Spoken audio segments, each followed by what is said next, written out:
মুহাম্মদ নবীজির ছোটবেলার জীবন ছিল খুবই কষ্ট, ধৈর্য আর সুন্দর চরিত্রে ভরা। তিনি ছোটবেলা থেকেই সত্যবাদী, শান্ত স্বভাবের এবং দয়ালু ছিলেন।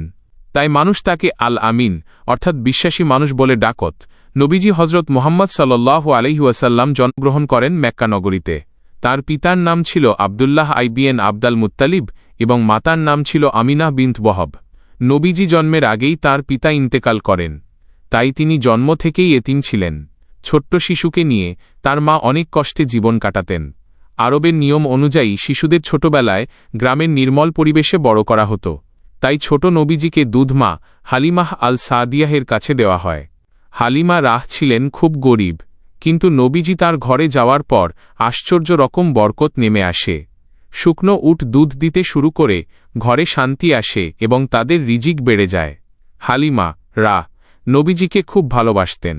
কিছু বছর পরে নবীজি আবার তার মায়ের কাছে ফিরে আসেন। যখন তার বয়স প্রায় 6 বছর, তখন মা আমিনা রাহ তাকে নিয়ে মদিনায় আত্মীয়দের বাড়ি বেড়াতে যান। ফেরার পথে আন্ন নামক স্থানে তার মা অসুস্থ হয়ে ইন্তেকাল করেন।